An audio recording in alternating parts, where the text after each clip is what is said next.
स्वागत है आपका self study classes with Sumit Jain YouTube channel में। साथियों, आज का सेशन स्टार्ट हो चुका है। सभी लोग लाइव आ जाएंगे और वीडियो को लाइक भी करना है और शेयर भी कर देना है, ठीक है। रोज अपना ये सेशन होता है दोस्तों रात्रि 9 बजे और हिंदी साहित्य को हम बहुत ही मस्ती से पढ़ते हैं, ट्रिक से पढ़ते हैं, ठीक है।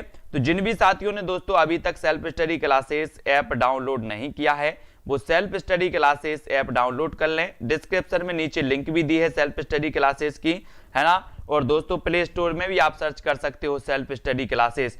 दोस्तों यहां पर आपको हिंदी साहित्य का TGT, PGT, master cadre, HP TET, H TET और दोस्तों उत्तराखंड एलटी ग्रेड के लिए हिंदी साहित्य, हिंदी व्याकरण से संबंधित यहां पर कोर्स आपके लिए उपलब्ध है।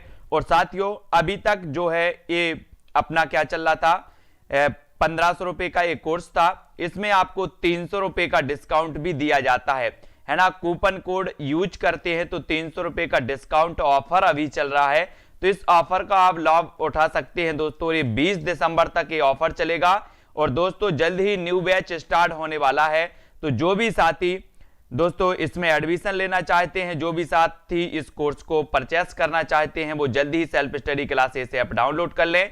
यहां पर दोस्तों आपको क्या क्या मिलेगा, यहां पर सबसे पहले तो आपको विस्तृत अध्ययन भी मिलेगा, ट्रिकी वीडियो भी यहां पर मिलेंगे महत्वपूर्ण चैप्टर के, यहां पर नोट्स भी आपको पढ़ने को मिलेंगे, साथ ही लाइव क्लास के दौरान आपके डाउट सॉल्यूशन और बहुत ही महत्वपूर्ण चीजें यहां पर आपको बताई जाएंगी, ठीक है। और यहां पर हर टॉपिक के बाद आपका टेस्ट भी होगा, साथ ही आपका रिजल्ट भी दोस्तों घोषित किया जाएगा, आपके ग्रुप में डाला जाएगा, ठीक है। तो अभी दोस्तों 9098609291 इस नंबर पर कॉल कर सकते हैं। और जिन भी साथियों को दिक्कत आ रही थी काहे कि जो नेट बैंकिंग चलाते हैं या फिर फोन पे चलाते हैं या गूगल पे चलाते हैं वो ही कर सकते हैं, तो ऐसा बिल्कुल भी नहीं है। जो नहीं चलाते हैं वो भी इसमें दोस्तों ये परचेस कर सकते हैं। जिसको भी लेना है वो बिल्कुल इस नंबर पर संपर्क करेंगे जिसको परचेस करना है, ठीक है। आप नेट बैंकिंग नहीं चलाते फिर भी आप इस कोर्स को परचेस कर सकते हैं।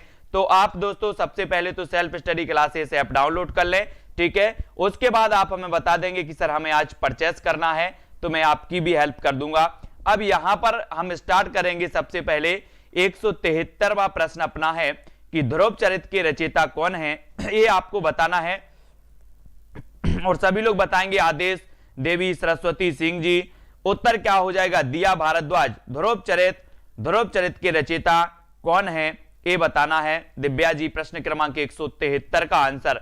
और सभी लोग बढ़िया तरीके से पढ़ेंगे और जल्दी जल्दी से आंसर बताने का प्रयास करेंगे। ध्रुव चरित्र के रचयिता कौन माने जाते हैं, रसखान, स्वामी हरिदास, नरोत्तम दास या फिर भिखारी दास। दोस्तों आपने पढ़ी है एक रचना कौन सी, सुदामा चरित। सुदामा चरित पढ़ी है। कई लेखकों ने सुदामा चरित नाम से दोस्तों रचनाएं की हैं, लेकिन एक सुदामा चरित ऐसी भी है जो नरोत्तम दास की है ना। नरोत्तम दास की एक रचना सुदामा चरित भी है जो आपसे कई बार पूछी जाती है, और एक रचना ध्रुव चरित भी है। तो ध्रुव चरित और सुदामा चरित के जो रचनाकार हैं वो कौन है, नरोत्तम दास। बोले सर सुदामा जो थे वो नरों में उत्तम थे, क्या थे, नरों में उत्तम थे। तो सुदामा चरित के रचनाकार भी कौन हो जाएंगे, नरोत्तम दास, ठीक है। नरोत्तम दास भक्ति काल के दोस्तों कृष्णाश्रयी शाखा के रचनाकार माने जाते हैं, और इनके उपलब्ध ग्रंथों में सुदामा चरित और ध्रुव दास ये बहुत ही महत्वपूर्ण है। दोनों ही रचनाएं महत्वपूर्ण हैं और दोनों ही रचनाएं परीक्षा में पूछी जाती हैं, ध्रुव चरित और सुदामा चरित, ठीक है। दलित साहित्य का चर्चित लेखक कौन है दोस्तों, दलित साहित्य भी आपने पढ़ा होगा, है ना। दलित साहित्य का वो चर्चित लेखक कौन सा माना जाता है, निराला, कुंवर बेचैन, नगेंद्र या फिर ओम प्रकाश वाल्मीकि। कौन माने जाते हैं, मोनू यादव जी। सभी लोग आंसर बताएंगे, मंजू यादव, सुशील पटेल जी, यशरत्ती जी। दलित साहित्य का चर्चित लेखक कौन है, यहां पर आपको चयन करना है। 4 विकल्प हैं, सभी लोग आंसर बताएंगे और 4 में से आपका जो बिल्कुल सही आंसर होगा, दलित साहित्य का चर्चित लेखक है ओम प्रकाश वाल्मीकि। कौन है, ओम प्रकाश वाल्मीकि, बिल्कुल राइट आंसर सभी लोगों ने बताया है। दलित साहित्य के चर्चित लेखक माने जाते हैं ओम प्रकाश वाल्मीकि, ठीक है। सी नंबर आपका सही है, ठीक है। इसको याद रखेंगे दोस्तों, इनकी जो रचनाएं हैं वो देखो कैसे हैं। दलित साहित्य का सौंदर्य शास्त्र, आलोचना है इनकी, सदियों का संताप है, बहुत हो चुका इनका कविता संग्रह है और जूठन इनकी आत्मकथा कई बार पूछी गई। ओम प्रकाश वाल्मीकि की जो जूठन है दोस्तों, ये इनकी आत्मकथा कई बार पूछी गई है, ओम प्रकाश वाल्मीकि। ठीक है, बिल्कुल सही है। मीना कुमारी जी, दलित साहित्य का सौंदर्य शास्त्र पुस्तक के लेखक कौन है? दलित साहित्य का सौंदर्य शास्त्र, यहां पर 175 में आपको चयन करना है। दलित साहित्य का सौंदर्य शास्त्र, इस पुस्तक के लेखक कौन माने जाते हैं? ओम प्रकाश वाल्मीकि, कमल भारती, मोहनदास नेमिसराय या फिर शिवराज सिंह बेचैन। यानी कि 175 का आंसर सभी लोगों को चयन करना है। दलित साहित्य का सौंदर्य शास्त्र, इस पुस्तक के लेखक कौन है? सभी लोग चयन करें। प्रश्न क्रमांक 175 का हमें चयन करना है और इसका सही उत्तर क्या हो जाएगा? दलित साहित्य का सौंदर्य शास्त्र। और यहां पर राइट आंसर है आपका ओम प्रकाश वाल्मीकि। कौन है? ओम प्रकाश वाल्मीकि, यानी कि जो आपका ए नंबर है वो बिल्कुल सही हो जाएगा, ओम प्रकाश वाल्मीकि। ठीक है, very good answer, Om Prakash Valmiki आपका सही है। दलित साहित्य का सौंदर्य शास्त्र के लेखक, ये तो कई बार पूछा गया है साथियों। दलित साहित्य का सौंदर्य शास्त्र, इसके लेखक माने जाते हैं ओम प्रकाश।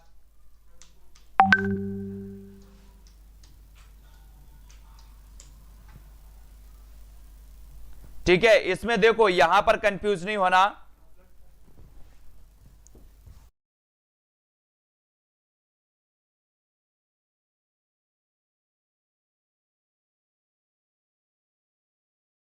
दलित साहित्य का सौंदर्य शास्त्र के लेखक यहां भी देखो दोस्तों, यहां पर दो रचनाएं हैं। एक दलित साहित्य का सौंदर्य शास्त्र, ये आलोचना है ओम प्रकाश वाल्मीकि। दलित साहित्य का सौंदर्य शास्त्र, ये शरण कुमार लिम्बाले की भी रचना है, ये समीक्षा है इनकी। यानी बी नंबर यहां पर आपका बिल्कुल सही होगा, बी नंबर। दलित साहित्य का सौंदर्य शास्त्र शरण कुमार लिम्बाले की ये समीक्षा मानी जाती है। ठीक है, इसको भी याद रख लेना। और ओम प्रकाश वाल्मीकि की आलोचना ग्रंथ मानी जाती है, ओम प्रकाश वाल्मीकि की आलोचना, और जो है शरण कुमार लिम्बाले की ये समीक्षा कृति है। ठीक है, तो इन दोनों को आपको याद रख लेना। कभी कभी क्या होता है, इसमें कंफ्यूज हो जाते हैं, है ना। शरण कुमार लिम्बाले की भी है और किसकी है? ओम प्रकाश वाल्मीकि की भी है। ठीक है, तो इन दोनों रचनाओं को हमें याद करना है। फिर आगे हम देखते हैं अगला जो अपना प्रश्न होगा, उस प्रश्न को अपन यहां पर देख लेते हैं। वो प्रश्न है अपना कि किस रचनाकार ने पौराणिक आख्यानों को अपने उपन्यासों में सर्वथा नए और विश्वसनीय रूप में प्रस्तुत किया है? प्रश्न क्रमांक 177 का आंसर आपको चयन करना है।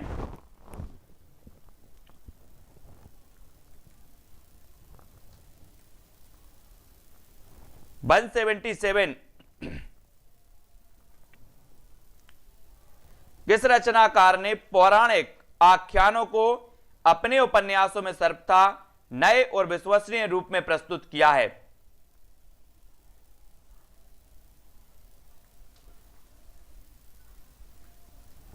तब आपका बिल्कुल सही आंसर होगा दोस्तों, किस रचनाकार ने पौराणिक आख्यानों को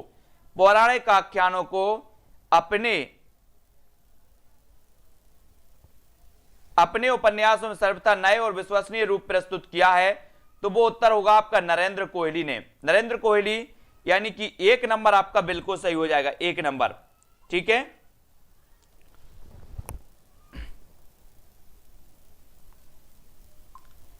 एक नंबर जिन्होंने बताया उनका आंसर बिल्कुल सही है। ठीक है, किस रचनाकार ने पौराणिक आख्यानों को अपने उपन्यासों में सर्वथा नए और विश्वसनीय रूप में प्रस्तुत किया है? तो नरेंद्र कोहली साहब ने किया है। ठीक है, कबीर बाजबी, कपोतबी, पपीहा भी के रचनाकार कौन है?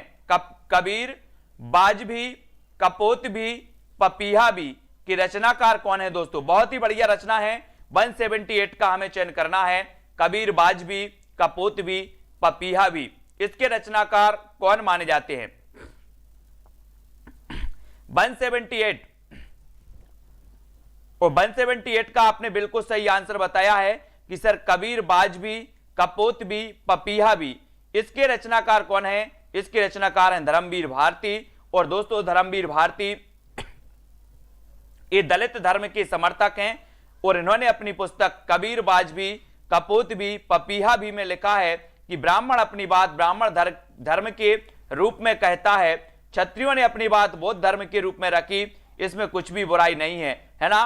तो ये जो है, जो रचना आपको याद रख लेना है कि कबीर, बाज भी, कपोत भी, पपीहा भी, ये दोस्तों किसकी है? धर्मवीर भारती जी की है, यानी ये नंबर आपका बिल्कुल यहां पर सही हो जाएगा। अब आपको बताना निशा निमंत्रण के रचनाकार कौन है, सभी लोग बताएंगे।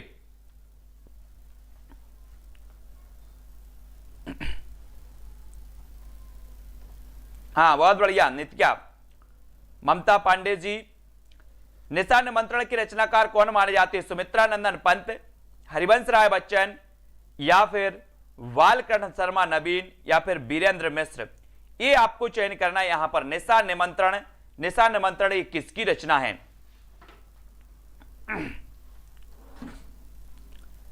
और बहुत सारे लोगों ने उत्तर दिया है कि सर जो निशा निमंत्रण है इसके रचनाकार हैं हरिवंश राय बच्चन। कौन है? हरिवंश राय बच्चन।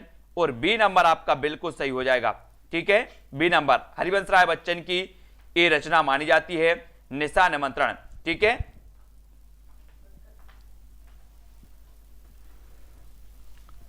इसको याद रखना। यहां पर आते हैं दोस्तों, अमन का राग के लेखक कौन है? अमन का राग इसके लेखक कौन माने जाते हैं?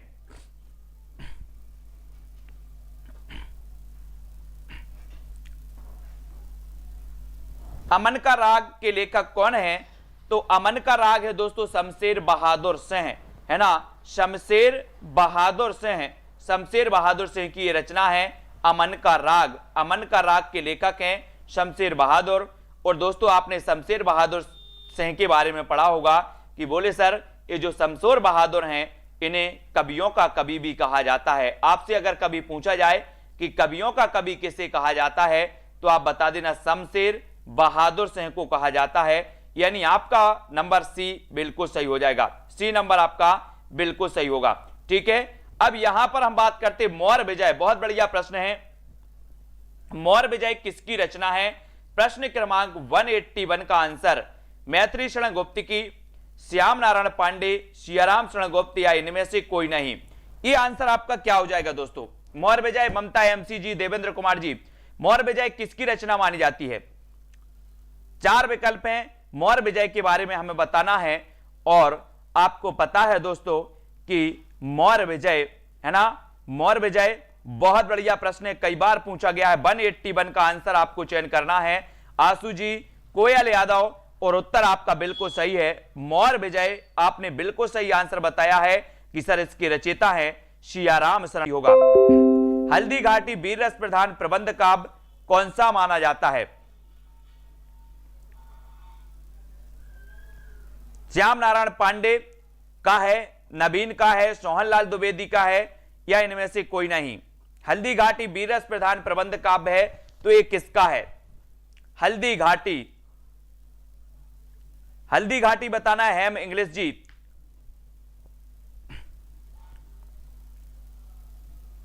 सभी लोग चयन करेंगे हल्दी घाटी, और हल्दी घाटी वीर रस प्रधान रचना है और ये मानी जाती है दोस्तों श्याम नारायण पांडे की। किसकी मानी जाती है? श्याम नारायण पांडे की। और ये नंबर आपका बिल्कुल सही है।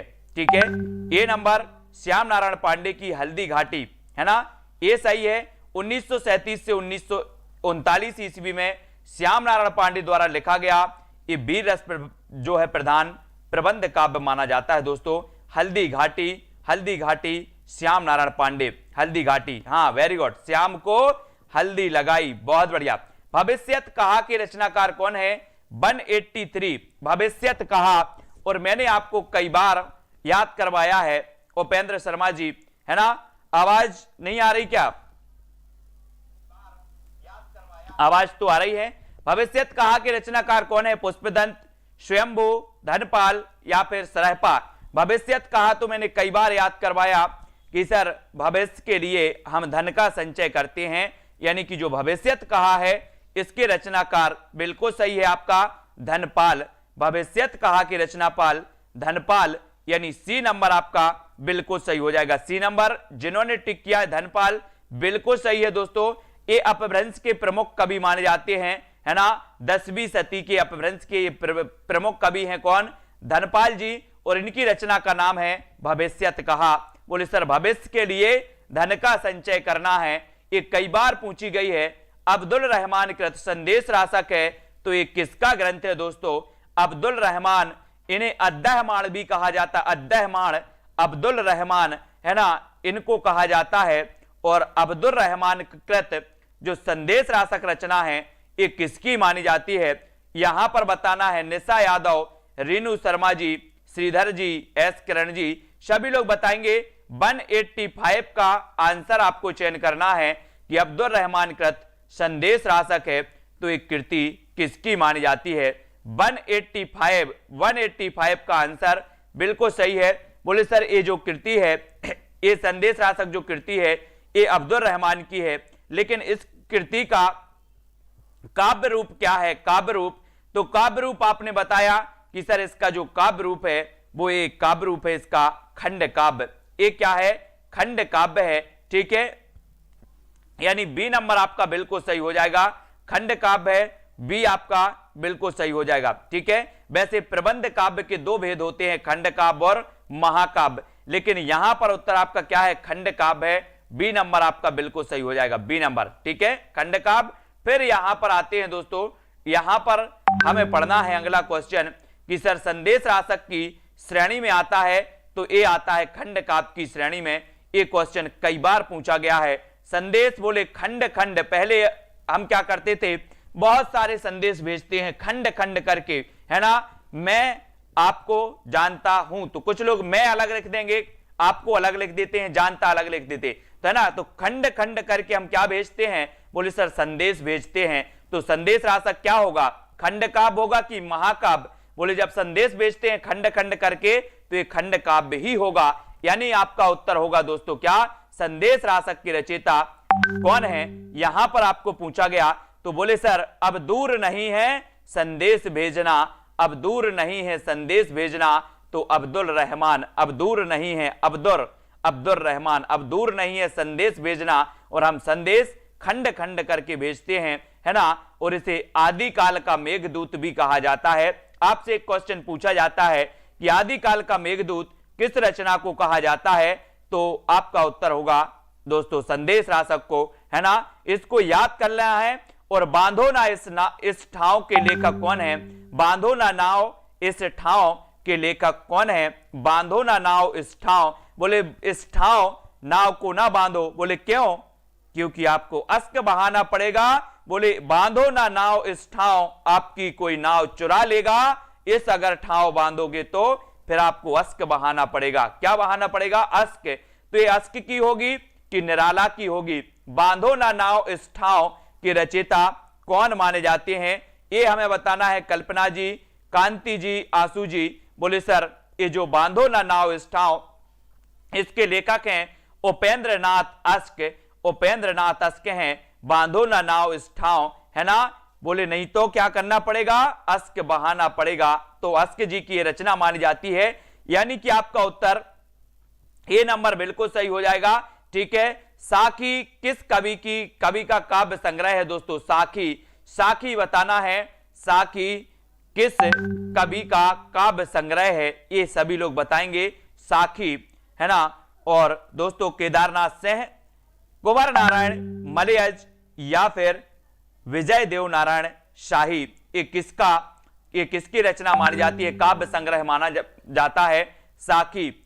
साखी बताओगे सभी लोग? आंसू जी, है ना, राम जी, राम बाबू जी। प्रश्न क्रमांक 189 का साखी किस कवि का काव्य संग्रह है? और आपका यहां पर साखी से बिल्कुल सही आंसर होगा विजय देव नारायण शाही, विजय देव नारायण शाही, यानी आपका उत्तर डी नंबर बिल्कुल सही हो जाएगा, डी नंबर, ठीक है। ये साखी विजय देव नारायण शाही साहब की रचना है, इनको याद रखेंगे, ठीक है। और दोस्तों विजय देव नारायण शाही का पृथक काव्य संग्रह मछली घर, मछली घर आपको पता है ना। नई कविता की ध्रुव परंपरा से प्रभावित जान पड़ता है। मछली घर में पकड़े गए कौन?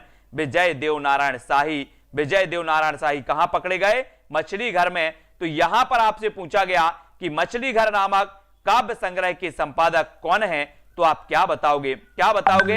190 का आंसर आपसे पूछा जाता है तो बोले सर हम चुप नहीं बैठेंगे, हम उत्तर बताएंगे। मैंने कहा क्या बताओगे? बोले मछली घर में पकड़े गए विजय देवनारायण शाही। कहां पकड़े गए?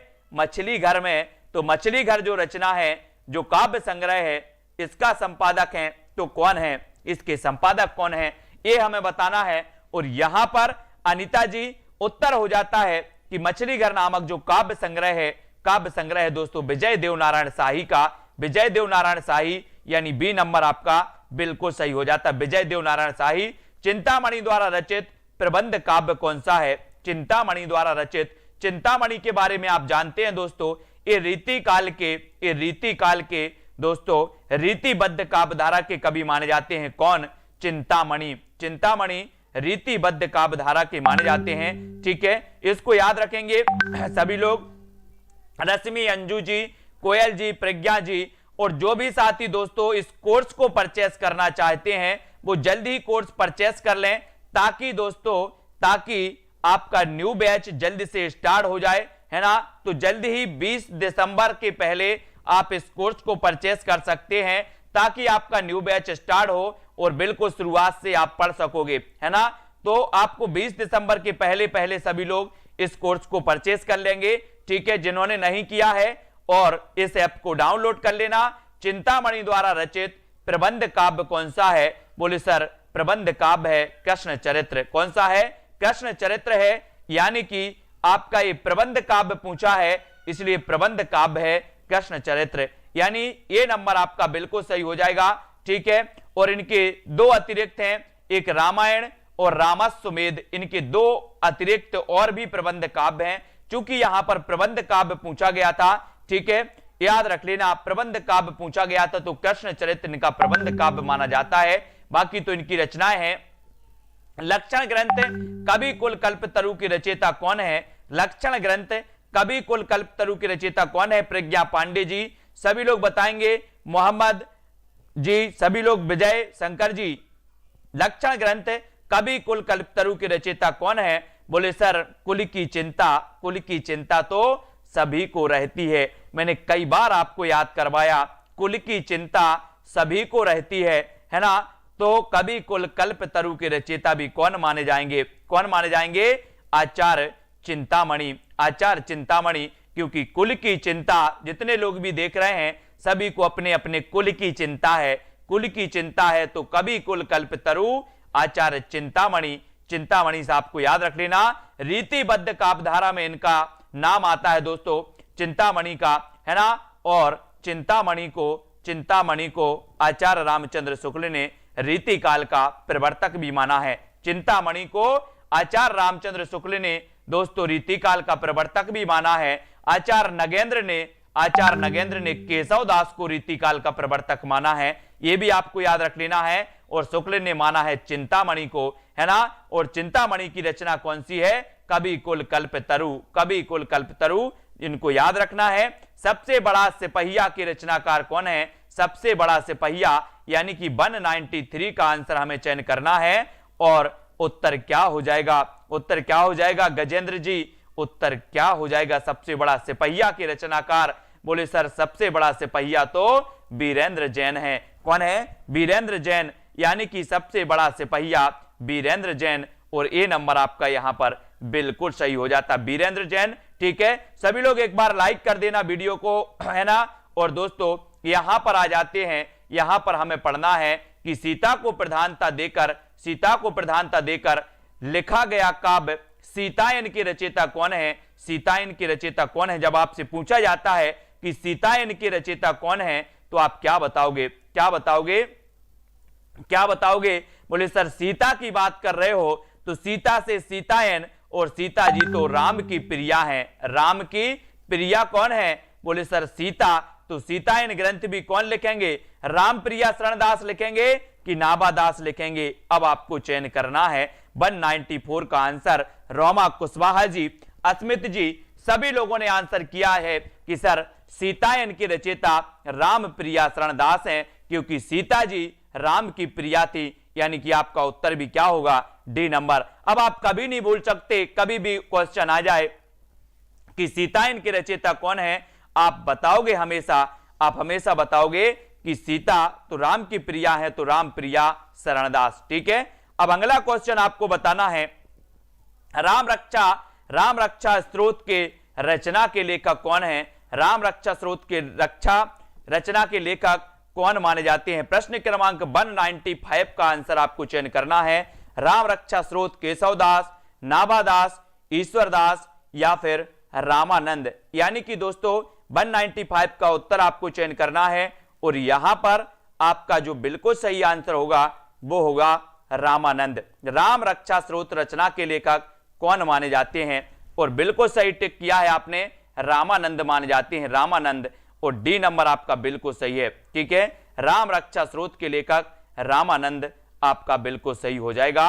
और यहां पर साथियों अपना जो नेटवर्क है वो क्या कर रहा है? गड़बड़ कर रहा है थोड़ा थोड़ा सा, है ना। नेटवर्क बीच बीच में मिस्टेक कर रहा है, इसको भी अपन थोड़ा सा लेकर के चलेंगे। लेकिन राम रक्षा स्त्रोत के लेखक हैं रामानंद। ठीक है, रामानंद याद रखेंगे। उपदेश रसायन की रचयिता कौन है? उपदेश रसायन जिनदत्त सूरी, जिनधर्म सूरी, शालिभद्र सूरी या फिर धनपाल। उपदेश रसायन बहुत ही बढ़िया रचना है, कई बार पूछी गई है। अब देखो यहां पर दोस्तों बहुत सारे लोग कंफ्यूज होते हैं। उपदेश रसायन के लेखक कौन होंगे? कौन होंगे? बोले सर जो सूर होगा जिन सूर तो जिन दत्त सूरी कर लेना, जिन दत्त सूरी। इसको याद करने की जरूरत है दोस्तों। किसको? उपदेश रसायन जिन दत्त सूरी, उपदेश रसायन जिन दत्त सूरी। ये रचना पूछी जाती है हमेशा एग्जाम में। उपदेश रसायन के लेखक कौन है? तो आपको बताना है जिन दत्त सूरी, और ये नंबर आपका बिल्कुल सही हो जाता है। ठीक है, संशय की एक रात के लेखक कौन माने जाते हैं दोस्तों? 197 संशय की एक रात मुक्तिबोध की रचना है, धूमिल की है, श्रीकांत वर्मा या फिर नरेश मेहता की ये रचना मानी जाती है। संशय की एक रात के रचनाकार सभी लोग बताएंगे। फटाफट से सभी को आंसर चयन करना है। संशय की एक रात के लेखक कौन माने जाते हैं? उत्तर सभी को चयन करके बताना है। उत्तर क्या हो जाएगा? संशय की एक रात में कौन है? बोले सर संशय की एक रात में नरेश मेहता। संशय की एक रात में नरेश मेहता, यानी उत्तर आपका डी नंबर बिल्कुल सही हो जाएगा। संशय की एक रात में नरेश मेहता। डी नंबर जिन्होंने चयन किया उनका आंसर बिल्कुल सही है, नरेश मेहता। ठीक है, संशय की एक रात नरेश मेहता की है दोस्तों। और इनकी अन्य रचनाएं हैं बनपाकी, सुनो, बोलने दो चीड़ को, मेरा समर्पित एकांत। इसको याद रखेंगे, मेरा समर्पित एकांत और बनपाकी, ये नरेश मेहता की रचनाएं मानी जाती हैं। ठीक है, सभी लोग वीडियो को लाइक कर देना। और जिन भी साथियों ने कोर्स को परचेस नहीं किया है वो प्लीज इस कोर्स को जल्दी जल्दी से परचेस कर लें। और इस कोर्स में दोस्तों अब आपको, अगर आप नेट बैंकिंग भी नहीं चलाते या आप गूगल पे, फोन पे नहीं चलाते, तब भी मैं आपको बताऊंगा कि कैसे आपको इस कोर्स को परचेस करना है। तो जो भी साथी इच्छुक हैं वो नीचे नंबर चल रहा है, उस नंबर पर कॉल कर सकते हैं, व्हाट्सएप कर सकते हैं अगर आप इच्छुक हैं लेने के तो। ठीक है, आकाश गंगा काव्य संग्रह है तो किसका है? आकाश गंगा यानी कि 198 का आपको चयन करना है। आकाश गंगा एक काव्य संग्रह, बड़ा ही दोस्तों अच्छा काव्य संग्रह है और इसके रचयिता माने जाते हैं कौन? अपने राम कुमार वर्मा जी। ये दोस्तों इनका काव्य संग्रह है, कौन सा? आकाश गंगा, राम कुमार वर्मा। आकाश गंगा, राम कुमार वर्मा। ठीक है, इसको याद रखेंगे। तो आकाश गंगा, राम कुमार वर्मा, ये बिल्कुल सही है। हमारे जितने भी साथी हैं, जितने भी पेड मेंबर हैं, वो अब सभी साथी ट्रिक बनाने लगे हैं, ट्रिक से याद करने लगे हैं। उनको अब पता चल गया है कि साहित्य को कैसे पढ़ा जाता है। यही दोस्तों एक खामी होती है, साहित्य पढ़ते तो सभी लोग हैं लेकिन कुछ अलग टाइप का पढ़ो, कुछ अलग से पढ़ो। जितने भी साथी पेड मेंबर हैं उनको पता है कि पढ़ना कैसे है और पढ़ना क्या है, क्या नहीं पढ़ना। ये चीज अगर आपको पता चल गई तो निश्चित ही आप एग्जाम क्वालिफाई कर जाओगे। और मेरे बहुत सारी साथी ट्रिक बनाने लगे, मुझे ही बताने लगे कि सर इसकी ट्रिक ऐसी बन जाएगी, है ना। तो ट्रिक बनाओ, याद करो, बहुत अच्छे अच्छे तरीकों से याद करना है सिर्फ अपन को। और जो चीज याद हो जाती है वो भूलना भी नहीं है।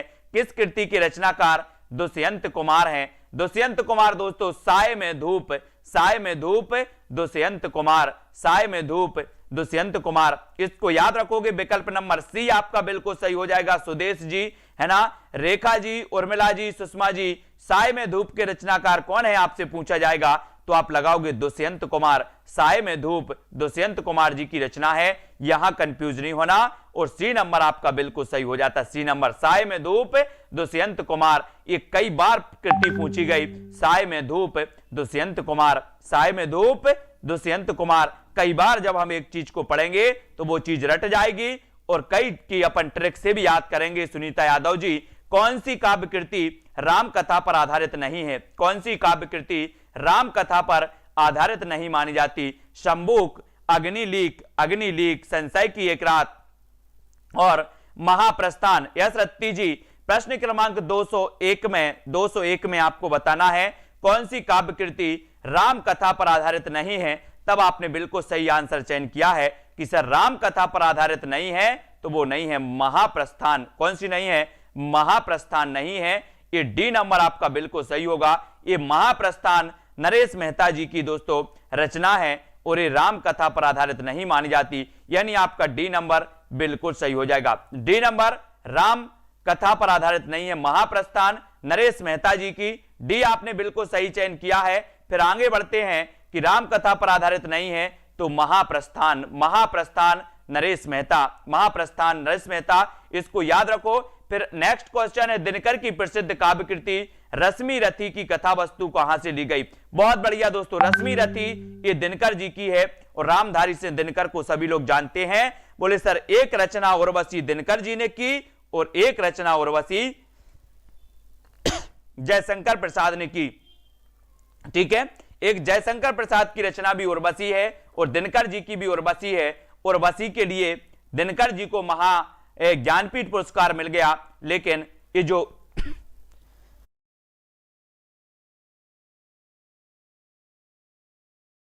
जो रश्मि रथी है दोस्तों, इसकी कथा वस्तु कहां से ली है? इसकी कथा वस्तु कहां से ली है?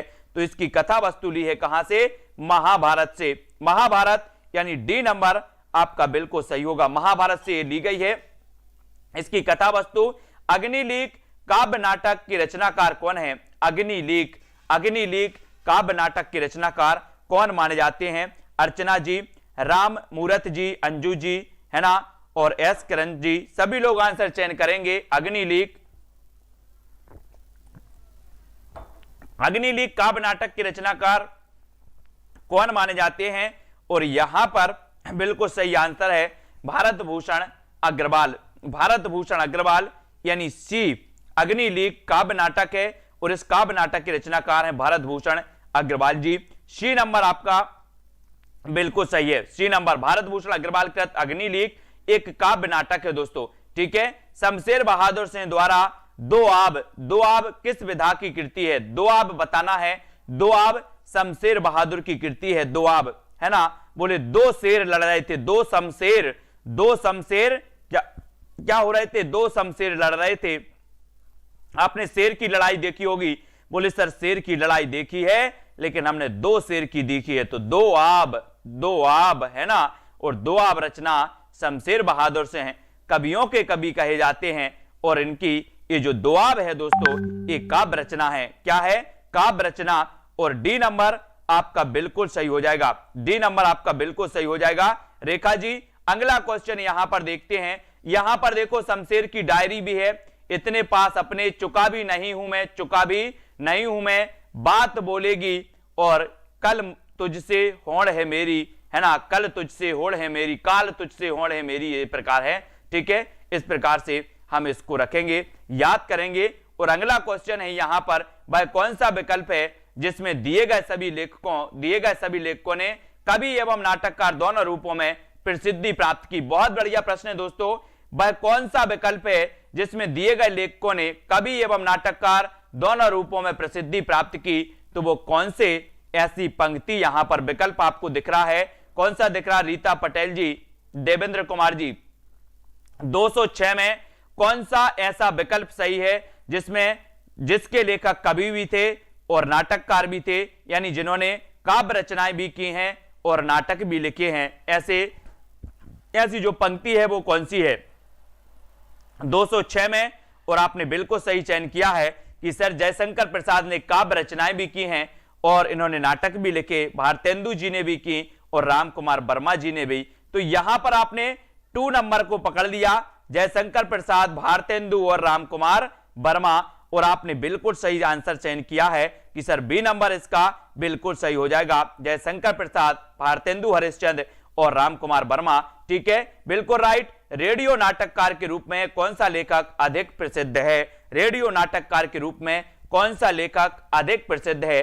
चिरंजीत, मोहन राकेश, जयशंकर प्रसाद या फिर सेठ गोविंदास?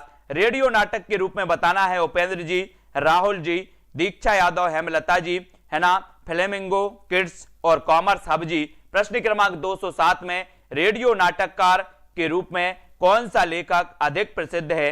तो वो है चिरंजीत। कौन है? चिरंजीत। ये लेखक रेडियो नाटककार के रूप में प्रसिद्ध हैं, रेडियो नाटककार चिरंजीत हैं, यानी यशवंत जी। ए नंबर आपका बिल्कुल सही हो जाएगा, ए नंबर चिरंजीत माने जाते हैं। ठीक है, आपने राइट टिक किया है ए नंबर को। मंगलेश डबराल की रचना कौन सी है? मंगलेश डबराल की, ये तो कई बार पूछी गई है, अंशुमन जी, उर्मिला देवी जी, ये पूछी जाती है कि मंगलेश डबराल की रचना कौन सी है, और आप चयन करते हैं कि सर मंगलेश डबराल की बात कर रहे हो, तो मंगलेश डबराल पहाड़ पर लालटेन, पहाड़ पर लालटेन, है ना, मंगलेश डबराल। तो बोले सर मंगलेश डबराल, मंगलेश से बनेगा मंगल, मंगलवार को पहाड़ पर लालटेन टांगाना, पहाड़ पर लालटेन मंगलेश डबराल, पहाड़ पर लालटेन मंगलेश डबराल। इसको कई बार याद करना है, कई बार पढ़ना है। मंगलेश डबराल की रचना है पहाड़ पर लालटेन। ठीक है, पहाड़ पर लालटेन मंगलेश डबराल, यानी बी नंबर आपका बिल्कुल सही हो जाएगा, बी नंबर। ठीक है, कविता की तीसरी आंख के रचनाकार कौन है? प्रश्न क्रमांक 209 का आंसर कविता की तीसरी आंख, कविता की तीसरी आंख, बहुत बढ़िया प्रश्न है। कविता की तीसरी आंख शेर जंग गर्ग की है, मृदुला गर्ग की है, प्रभाकर क्षत्रिय या फिर इनमें से कोई नहीं। ये 4 विकल्प हैं। प्रश्न क्रमांक 209 है। शैलेंद्र जी, संदीप जी, हरि सिंह जी, सभी लोग बताएंगे कविता की तीसरी आंख, और उत्तर क्या हो जाएगा? नामवीर सिंह जी, नामवर सिंह जी, सभी लोग बताएं कविता की तीसरी आंख। और कविता की तीसरी आंख, बोले सर अभी तो 2 आंखें थी, अभी तीसरी आंख कहां से आ गई कविता की तीसरी आंख? और उत्तर हो जाएगा प्रभाकर क्षत्रिय, है ना, यानी सी नंबर। ये सी नंबर वाली है पूनम जी, कविता की तीसरी आंख प्रभाकर जी की है, और सी नंबर आपका बिल्कुल सही है। और ये 2010 में पूछा गया प्रश्न है पीजीटी एग्जाम में, यानी सी नंबर आपका बिल्कुल सही हो जाएगा यहां पर, सी नंबर।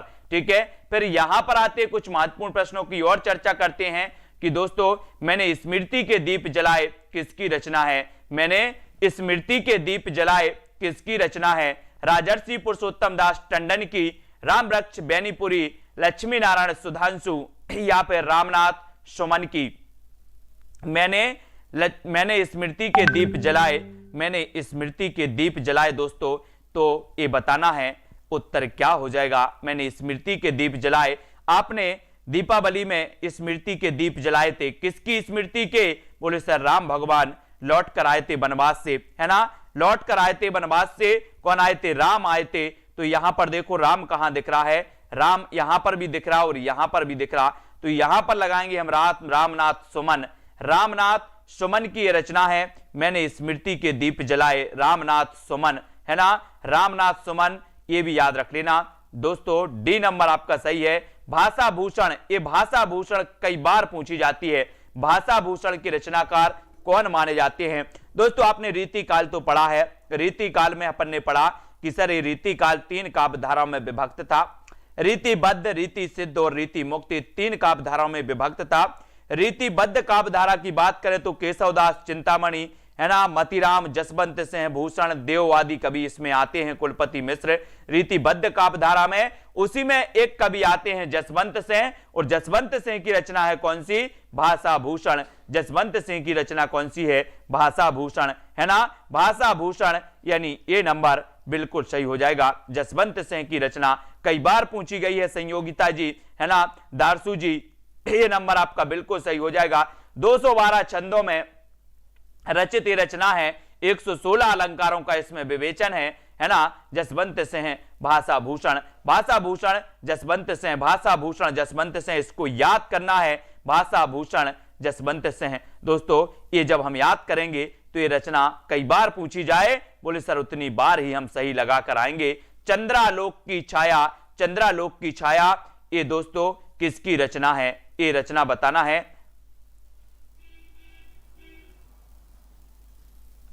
ये चंद्रालोक की छाया, चंद्रालोक की छाया कौन सा ग्रंथ माना जाता है, तो इसको याद रखो, ये चंद्रालोक की छाया है, चंद्रालोक की छाया, ये ग्रंथ जो भाषा भूषण जसवंत सिंह का भाषा भूषण है, ये चंद्रालोक की छाया माना जाता है, ये ग्रंथ है चंद्रालोक छाया, और इसकी चंद्रालोक और चंद्रालोक की छाया माना जाता है कौन सा, भाषा भूषण, और भाषा भूषण के रचयिता कौन है, जसवंत सिंह, भाषा भूषण के रचयिता कौन है, जसवंत सिंह, और ये चंद्रालोक की छाया मानी जाती है कल्पना जी, हर्षिता जी, स्वांति सिंह जी।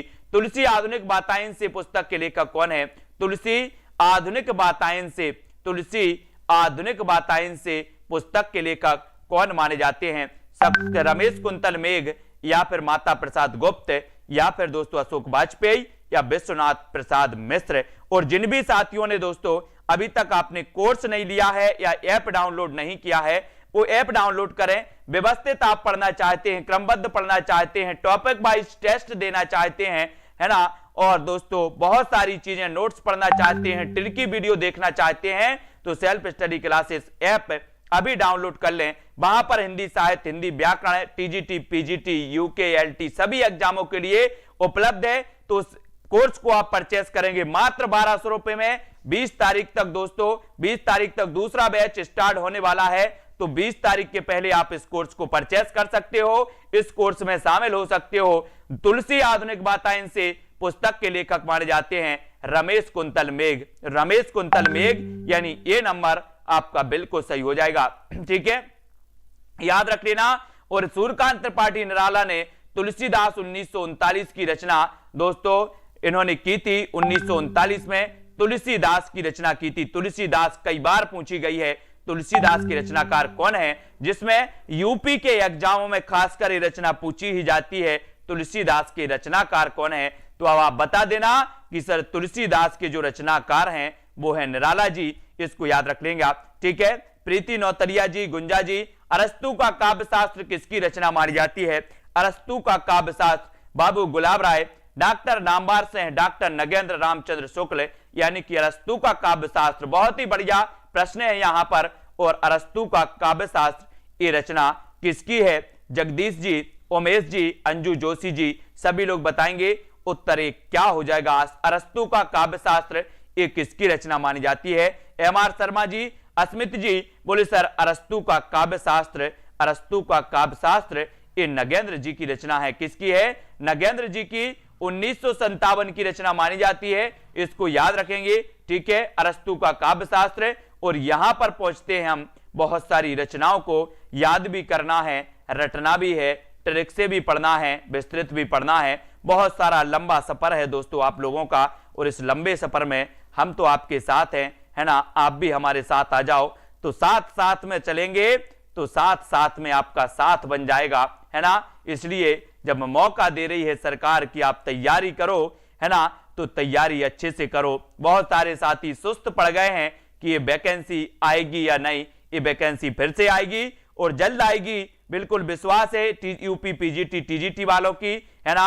आप अपनी तैयारी को कम मत करें, आप अपनी तैयारी को दोस्तों और सुदृढ़ बना लें। एक मौका आपको मिला है और तैयारी करने का, है ना, तो आप अपनी तैयारी अच्छी करें, क्योंकि कंपटीशन आपका बहुत दोस्तों क्या है, बहुत ज्यादा है, और इस कंपटीशन में तैयारी भी आपको करना है। नई समीक्षा नए संदर्भ, नई समीक्षा नए संदर्भ किसकी आलोचना कृति है, नंद किशोर आचार्य की तो नहीं है, ये नगेंद्र की है। नई समीक्षा नए संदर्भ में ये नगेंद्र जी ने समीक्षा आलोचना कृति मानी जाती है।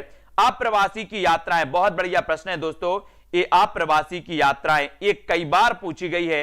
अप्रवासी की यात्राएं, अभी तो हमने प्रवासी की यात्राएं पढ़ी, बोले सर ये अप्रवासी की यात्राएं कहां से आ गई, ये अप्रवासी की यात्राएं ये दोस्तों रचना किसकी मानी जाती है, सभी लोग बताएंगे उत्तर क्या होगा। अप्रवासी की यात्राएं, है ना, बहुत बढ़िया। हेम जी, अप्रवासी की यात्राएं इसके जो रचनाकार हैं वो हैं डॉक्टर नगेंद्र। अप्रवासी की यात्राएं डॉक्टर नगेंद्र के रचनाकार हैं, ये बिल्कुल सही है। ए नंबर। सुमित्रानंदन पंत नामक ग्रंथ के लेखक कौन है? सुमित्रानंदन पंत ये दोस्तों लेखक कौन माने जाते हैं? सभी लोग बताएंगे सुमित्रानंदन पंत नामक ग्रंथ के लेखक, और बोले सर ये जो लेखक हैं वो हैं कौन है? डॉक्टर नामवार से हैं या फिर डॉक्टर नगेंद्र? तो यहां पर 218 में आपने चयन किया है सुमित्रानंदन पंत नामक जो ग्रंथ है वो डॉक्टर नगेंद्र साहब का है, डॉक्टर नगेंद्र साहब का, और बी आपका बिल्कुल सही हो जाएगा। बी नंबर सही है। यदि कहा जाए कि शब्द सागर की उपयोगिता और सर्वांग पूर्णता का श्रेय पंडित रामचंद्र शुक्ल को प्राप्त है तो इसमें कोई अतियुक्ति नहीं होगी। इस प्रकार से यह उन्हीं के परिश्रम, विद्वता और विचारशीलता का फल है कि कोश ने शुक्ल जी को बनाया और शुक्ल जी ने कोश को युग प्रवर्तक लेखक रामचंद्र शुक्ल तथा प्रसिद्धि कृति शब्द सागर के संबंध में यह मूल्य परक कथन इनमें से किस साहित्यकार का है? इस साहित्यकार कौन है जिसने ये कहा है कि यदि कहा जाए कि शब्द सागर की उपयोगिता और सर्वांग पूर्णता का श्रेय पंडित रामचंद्र को प्राप्त होता है? आपको पता है दोस्तों 1929 में एक ग्रंथ प्रकाशित हुआ जिसका नाम था हिंदी साहित्य का इतिहास, यानी कि दोस्तों इसका हिंदी साहित्य का विकास शीर्षक से प्रकाशित हुआ था। हिंदी साहित्य का विकास, हिंदी शब्द सागर की भूमिका में हिंदी साहित्य के विकास नाम से ये प्रकाशित हुआ था, है ना, 1929 में आचार्य शुक्ल का ग्रंथ। और दोस्तों फिर 1940 में संशोधित होकर हिंदी साहित्य के इतिहास नाम से प्रकाशित हुआ था, है ना। और यहां पर ये जो कथन कहा है वो कहा है बाबू श्याम सुंदर दास, बाबू श्याम सुंदर दास, और सी नंबर आपका बिल्कुल सही हो जाएगा। जिन्होंने भी सी बताया है उनका आंसर बिल्कुल सही है, ठीक है। अब दोस्तों यहां पर आते हैं कि सर ये कोर्स क्यों ले हम? सबसे बड़ी बात तो ये आती है कि ये कोर्स क्यों ले हम। मैं देखता हूं, मैं बताता हूं साथियों कि अगर आप चाहते हैं कि मेरा अध्ययन क्रमबद्ध हो, मुझे व्यवस्थित तरीके से नोट्स मिले, मुझे व्यवस्थित तरीके से वीडियो प्राप्त हो, व्यवस्थित तरीके से सारा मटेरियल दोस्तों क्रमबद्ध एक एक टॉपिक का मटेरियल हमें प्राप्त हो, तो दोस्तों सेल्फ स्टडी क्लासेस ऐप आज ही डाउनलोड कर लें। एक बैच कंप्लीट हो चुका है, दूसरा बैच स्टार्ट होने वाला है, तो दूसरे बैच के लिए आप लोग अगर तैयार हैं तो आ जाइए सेल्फ स्टडी क्लासेस के साथ जुड़ने के लिए। जितने भी साथी हैं सब लोग मस्ती से पढ़ रहे हैं, सब लोग बहुत अच्छे से पढ़ रहे हैं, है ना। जहां पर विस्तृत अध्ययन आपको मिलेगा, ट्रिकी वीडियो मिलेंगे, नोट्स भी आपको पढ़ने को मिलेंगे, लाइव क्लास, हर टॉपिक के बाद टेस्ट, यानी कि आपका आदिकाल कंप्लीट हुआ तो आदिकाल का आपका टेस्ट होगा, आपका रिजल्ट घोषित किया जाएगा आदिकाल में कि अगर 50 स्टूडेंट हैं, 100 स्टूडेंट हैं और 100 स्टूडेंट में आपका नंबर क्या आ रहा है वो भी आपको दिया जाएगा कि कितने नंबर पर आप हैं, कितने गहरे में पानी में आप हैं। ये सारी चीजें सेल्फ स्टडी क्लासेस में व्यवस्थित तरीके से चल रही है। जितने भी साथी पेड मेंबर हैं उनसे पूछना कि उनका अध्ययन कैसा चल रहा है ना। तो ये सभी लोग बताएंगे, एमआर शर्मा जी, बिलोगर जी, सुनीता यादव, मायाराम दवर जी, है ना। और वैलिडिटी इसकी 1 साल तक रहेगी, मतलब कोर्स लॉन्च के दोस्तों अभी मात्र 15 दिन हुए हैं। कोर्स लॉन्च से लेकर के ये 1 साल तक आपकी इसकी वैलिडिटी रहेगी।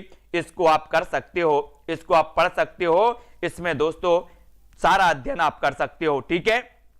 तो प्रीति नौतरिया जी, उमा देवी, हेमलता जी, पूनम जी, सभी लोग दोस्तों इसमें जुड़े। और जिन भी साथियों को ऑनलाइन और ऑफलाइन सभी प्रकार से पेमेंट आप कर सकते हो, इसमें सारे विकल्प अब घोषित किए गए हैं, चालू कर दिए गए हैं, यानी कि आप बैंक से भी ट्रांसफर करवा सकते हो और आप ऑनलाइन पेमेंट भी कर सकते हो। तो जिन भी साथियों की बैंकिंग व्यवस्था नहीं है कि सर हम बैंक से हम ऑनलाइन नहीं कर पाते या हमारे पास ऑनलाइन सिस्टम नहीं है, तो वो ऑफलाइन भी कर सकते हैं, बैंक से ट्रांसफर भी कर सकते हैं, है ना। अकाउंट नंबर आपको दे दिया जाएगा, उसमें आपको ट्रांसफर करना पड़ता है। ये सारी चीजें आपको बता दी जाएंगी। तो जितने भी साथी चाहते हैं तो वो अभी संपर्क कर सकते हैं, नीचे नंबर भी चल रहा है, व्हाट्सएप पर संपर्क कर सकते हैं, फोन लगाकर संपर्क कर सकते हैं, सभी लोग बताएंगे, है ना। बिल्कुल पूनम जी ज्वाइन नहीं हो पा रहा है, जो भी ज्वाइन नहीं हो पा रहा है वो नंबर चल रहा है, उस नंबर पर कॉल भी कर सकते हैं और दोस्तों मैसेज भी व्हाट्सएप पर कर सकते हैं, ठीक है। बिल्कुल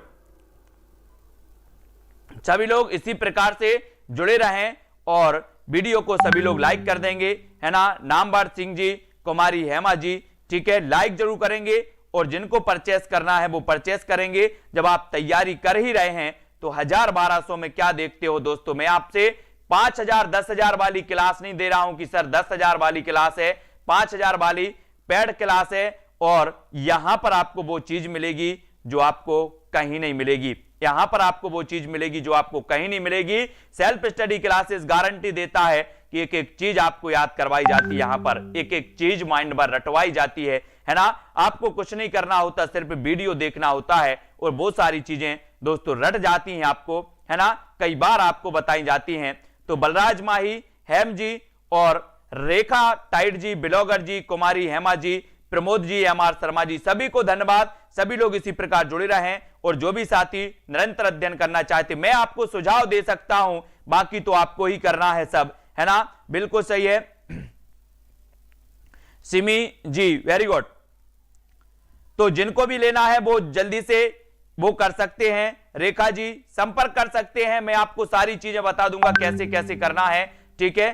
तो आज के वीडियो के लिए बस इतना ही साथियों, मैं आपको सुझाव दे सकता हूं, बाकी आप अपनी चॉइस देखें, आप डेमो क्लासें देखें ऐप पर जाके। मैं तो सबसे पहले यही कहता हूं कि सबसे पहले आप कंटेंट देखें, डेमो क्लासें देखें, जहां पर आपको अगर अच्छा लगता है कि मेरे लिए ये सही उपयोगी है ना, आप लोग पूर्ण रूप से परिचित हैं किस प्रकार से दोस्तों आपको अध्ययन कराया जाता है, किस प्रकार से याद कराया जाता है, कैसे आपको वो रचनाएं खेल खेल में याद हो जाती हैं, है ना। तो इस प्रकार से हम मस्ती से पढ़ेंगे और पढ़ते रहेंगे। आज की वीडियो के लिए बस इतना ही।